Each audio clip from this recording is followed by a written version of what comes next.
Atlas. Come on, let's go.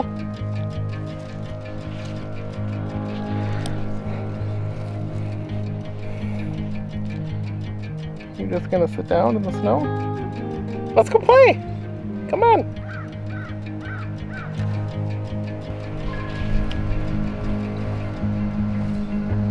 You got it. Oh.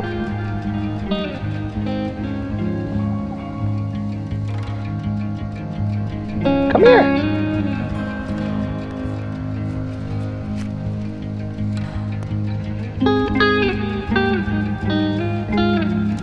What do you see? All right, guys, welcome back to our old farmhouse. Today, Atlas and we are outside to get some of our chores done this morning. It is the day after Christmas. It's pretty cold outside. Someone had just woken up from a nap. It's kind of funny, she quit sleeping at night, so we've been trying to not let her nap during the day. And honestly, she hasn't really been napping very much during the day now. And today she decided she was gonna nap, so yeah. But we're outside. Before we get started with chores, we just want to say that we hope everyone had a fantastic Christmas. I know we did. Thanks for all the warm wishes from everyone who sent us messages, who's commented on videos. You know, like I said, we're hoping you guys had just as much fun as we did. But we are outside. We're going to try to get these chores done before she gets too cold. I want to say it's 22 degrees outside right now. We did get a little bit of snow last night, as you guys can see. Not a whole lot, just a light dusting, but our chickens have been having a lot of fun out here. They certainly do love chasing around the snow. And you guys can see right here, they have ripped up along the fence line. And they've ducked that up quite a bit. So we kind of came out here first to take a look at our greenhouse. Like I said, not a lot of snow. It did start off as rain. Everything seems to be holding up really, really well. I kind of peeked inside of it a little while ago, and there's no snow inside. So that's a good sign that nothing's getting in. Like I said, we want to make this as airtight as possible just to trap in as much heat as possible. And I have to admit, even with it being super windy out, we haven't lost any panels. Everything's still attached. Everything's still doing really well. Even the small quarter panel up here that we have, or half panel, that's doing really well too. So like I said, we're just glad that that's holding up really well. I've had some people that have asked questions since our review of the greenhouse, or that video went up, and I've been trying to answer them as quickly as possible, but if I haven't gotten to yours, I do apologize. We will get to it as soon as possible. We've got to get in and check out how these girls are doing on food and water. They probably are low on food, and I'm gonna guess at this point they are gonna need water. So we'll get in there, we'll get that checked out. Fun. Hey, that's the wrong way. You're here.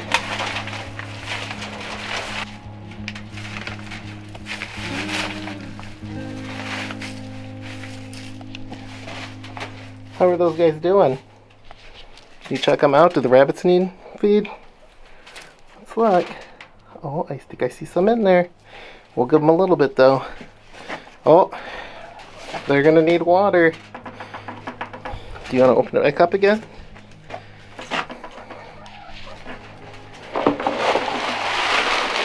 Here you go. You want to pour it in? It's hard with those mittens on. Good job, girl. Thank you. You filled that right up. All right, close that one. All right, let's check out Oreo. Let's see. He's gonna need some feed too. Here you go.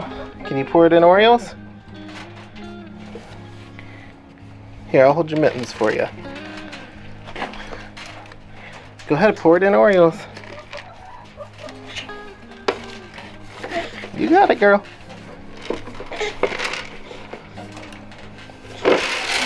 All by herself. Uh-oh. Well, we'll have to fix that. Here's your mittens. Can I set them right here for you? You go ahead and get those on. And I'll get another little scoop for Oreo. We know he loves his food. So as you guys can see, when it comes to filling up their feeders, we've discovered or kind of uncovered that it's great to fill them up about 2/3 of the way. After that, especially Oreo, our buck rabbit, he plays in the water a lot, and they are trampling the crap out of those 2 feeders. And it really, like I said, 2/3, 3/4, that kind of mark is saving us a lot on feed. And honestly, we've had these guys now for quite a while. We've only gone through 2 bags of feed for 3 rabbits. So still, we're getting a ton of compost out of it, or manure that we can add to our compost. They're super healthy. They're a lot of fun for the kids to play with. As you can see, they're super easy to take care of. Atlas here, she was doing it all on her own. So all in all, it was a lot of fun getting them. We're still having a lot of fun with them. The kids are learning a lot, but we're gonna go ahead. His water right now is good. You can see he's kind of splattered junk all up on the side of his water. And the girls, they know that it's time for treats. And for their treats, we've just been giving them some of this Timothy hay. They like that a lot. Did you drop your gloves? I know. Well, you do that. I'm going to get some hay out for them, okay? Oops.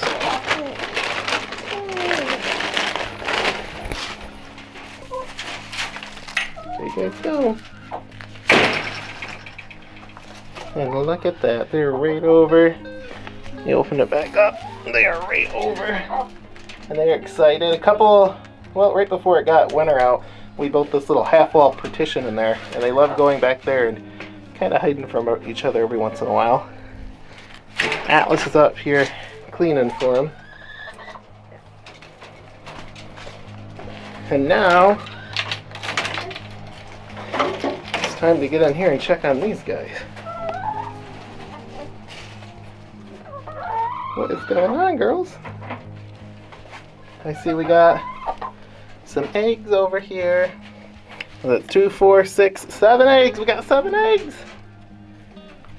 And they are just about out of feed. And just about out of water, so we'll have to go fill up some water for them. Alright, let's go. Let's go get the eggs. Alright, we just went in to get the basket, and Atlas thought we were going inside, so now she's a little bit sad. Let's go fill those eggs up. I'll follow you, go to the barn. Let's go. Go ahead.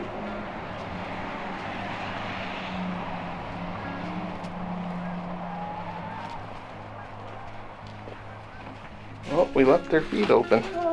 The feeder. Alright, let's keep going.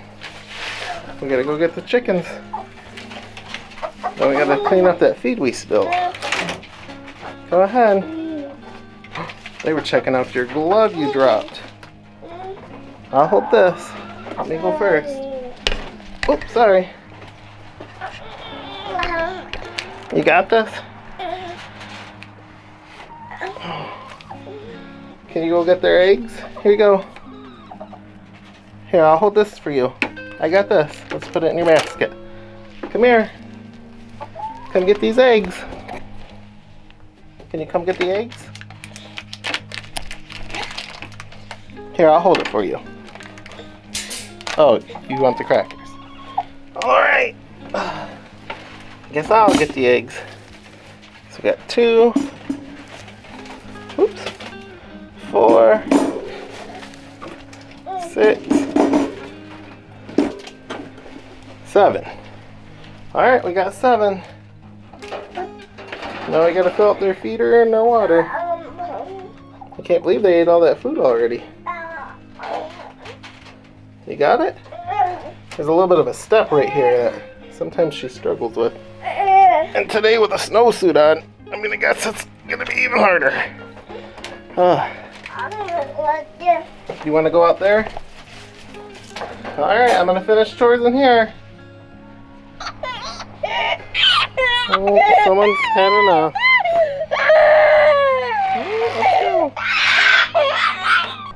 Alright, well, Atlas is now inside. She did get too cold, and I'm doing a quick walk around of our chicken run, just checking out everything, making sure everything looks great. I also got to grab our rototiller back here. I was doing a little bit of work this morning, and that's when it started to snow out, so I'm gonna grab this. But as I said in one of my first vlogs about our chickens, one of the most important things that you need to do is routine walk around of your chicken run and of your coop, barn, whatever you're using, just to make sure that everything is a-okay. You know, as winter sets in, predators have a tendency to become more of an issue with your chickens because they're running out of food in the woods. We're pretty close to the woods, even though you can kind of see a house behind us. They're running into competition for food, and when that happens, they're gonna apply a lot more pressure to your flock. They're gonna want to get in, and thankfully for us, everything's been going great. But I credit that success to us following those tips. And like I said, the major tip being that you're checking out everything, making sure everything's going great, everything is still working. Now, that said, as I showed you guys here just a second ago, you can see my birds are ripping up the ground right around the side of our fencing. That can happen for a number of reasons. If they are running low on food, or if they've run out of food, they are going to try to get to whatever's growing along the fence line. Also, they have ripped up officially kind of everything inside their run as of about a month and a half ago. So naturally, they're going to try to reach out and get some, but this is a little bit more than normal. Yes, they were low on food in there, but they were not out of food. Same thing goes with water. They were low on water, but they weren't out of water. So I'm going to keep an eye on that. I might put, I don't know, something in there. I might, well, I did. I bought a bag of scratch. I might start putting some scratch in there every couple of days, just to kind of see if that helps out. Traditionally speaking, when it comes to scratch, which if you're not familiar with is a corn grain mix, it's not a regular feed, it's more of a treat. I like to give them that right before they head in to roost for the night, when I know that the temperature is going to be super cold. That puts a little bit more food in their belly. It just it's more mass. It lets them continue to stay warmer longer, and it helps them, you know, be comfortable over the night. Now, a lot of people I've seen are posting about, do you need heaters in your barn or in your coop for them? And the answer is no. I live here in Michigan. It's 20 or 22 degrees out today, and I'll admit to you guys, this is fairly warm still for us. We had our temperatures typically around this time of the year range between about 10 degrees and 15 degrees, and you know, and that's just based off experience. You could probably find the exact data, but from my experience, 10 to 15 degrees seems to be our average winter temperature. And that said, we have had temperatures that have gone down into the negative 40s. There was one year, I'm trying to recall, it was probably 5 or 6 years ago, we had a pretty large ice storm that came through, and right after that had happened, the temperature just plummeted, and we had about 4 days with temperatures that far into the negatives. And my flock at the time, they did perfectly fine. So you know, they didn't go outside on the run a lot, which is a-okay. On days like that, I would prefer that they stay in their coop. Also, it does give us an added benefit, and it's a benefit that a lot of people are not talking about. When they're inside their coop, you guys can see that I have wood chips down in there. And some people say, you know, yeah, I like the wood chips or I don't like the wood chips, and they'll talk about the advantages or disadvantages, and that's not the point of this video. But the point is on those cold days, they tend to stay in their coop more, they poop in there more, and then I can clean that out real easily, and I can add that to my compost, and I'm getting more chicken waste into my compost pile. So that's one benefit that I like. I mean, even looking at these guys right now, and you guys will have to excuse the mess, because if you had chickens, you know that they tear up everything. But you can see that there's one out over here on this side, and then I see 6 out over here on this side. The rest are inside, and you can see 2 of them are high stepping over. So yes, they are cold. Yes, they're going to be somewhat uncomfortable, but inside of our coop, it's a lot warmer. with the temperature being 22 out here, I want to say it's probably closer to 40 degrees in there right now. We did have a little bit of water that froze in a jug, so last night it probably did drop down to below freezing inside there. But I'm watching the temperature really carefully. I did purchase a weather station a while ago, and that weather station allows me to continually check the temperature inside all the time without having a need to come out here. And that one does really great because it checks the wind too, wind direction, humidity, everything. So these guys are all set. I did the walk around. I did notice that a couple of days ago that it did look like there was something trying to get into our barn, so I've been keeping an eye on that. Well, I'll keep you guys posted. They were scraping up against the side of the barn. Something did actually get in one night, but I did cover that up. It's not going to be anything that I'm going to try to fix until spring, but I did block it off so they can't get back in. So that's going really well. Other than that, I'm going to grab this stuff and I'm going to take it up the barn. I'll check it into you guys in just a second. All right, guys, well, that stuff's all put away. I'm doing one final quick walk around of our chicken run just to make sure everything's okay. And while I do that, I did want to answer a question for one of our viewers from about a week or two ago, and that is about chicken eggs. Now, this particular viewer had made a comment saying that she had noticed that our chickens were laying less eggs and that her chickens were doing that as well. And she wanted to know if I had any tips or any kind of explanation as to why that is happening. And really, that is perfectly natural for your chickens to do that. Our flock is brand new to winter. This is their first year outside. And even if it wasn't, you will see a decrease in egg production as winter sets in. Chickens, they rely on the sun quite a bit to determine what time of day it is and to determine how many eggs they're gonna lay. So if you don't have a light inside of your coop, it does throw them off because they will start to lay a lot less eggs as they notice that there's not a ton of sunlight out. Kind of a rule of thumb is 10 to 12 hours of sunlight is key to maximum egg production. But even if you add a light inside of your coop like we have, they are not going to continue to lay as much eggs as they did in spring or as they did in summer. And that's because it's cold. Their body's under stress. They're trying to keep warm. And any kind of stress that your flock experiences is gonna result in a decrease in the amount of eggs that they're producing. So yes, we only have 7. It is this morning. I'll probably get 2 or 3 more throughout the day for a flock of 18 or 20. I swear we have 18, but the kids keep telling me 20. So for a flock of between 18 and 20, 7 to 10 eggs is still really great.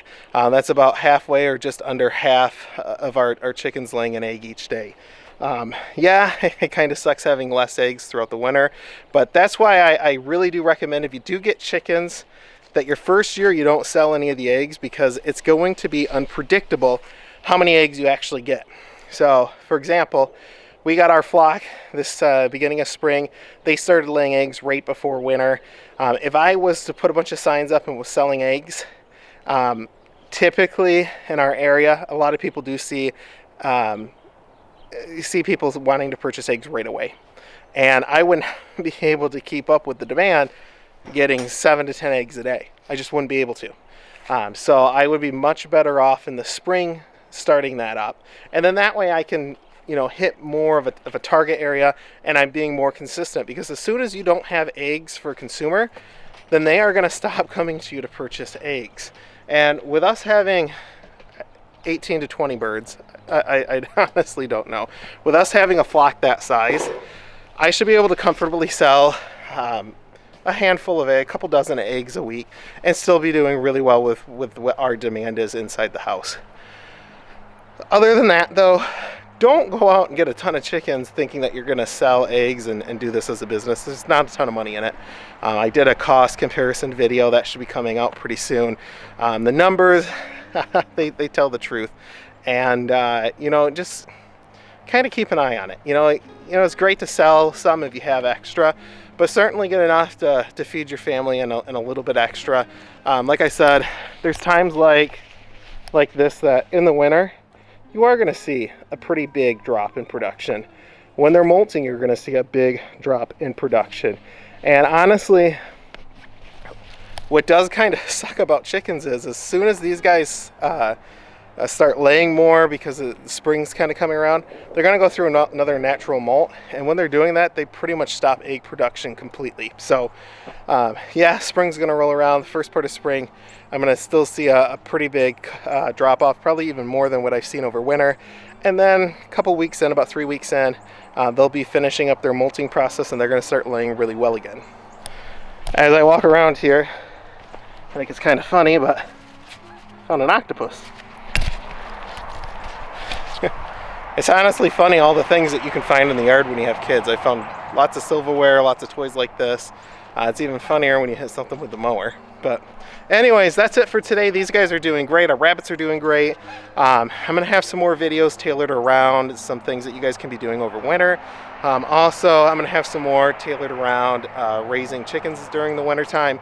As I've seen on Facebook, some of the homesteading groups, there's a ton of questions that people have and a lot of misinformation out there on the internet. So I think that there's a lot of great people on those pages that are helping people out, especially first-time homesteaders, first-time chicken farmer, whatever you want to call yourself. There's so many names.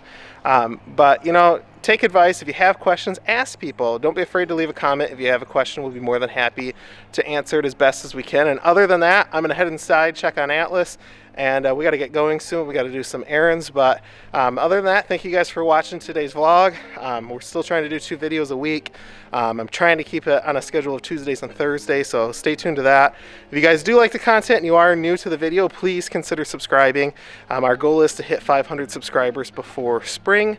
And other than that, I'll talk to you guys later. Hope you had a great holiday, and stay safe, guys. Can you tell everyone you're still alive? Yeah. Yeah? Yeah. You were just being very dramatic outside? Well, she was very cold. Hey.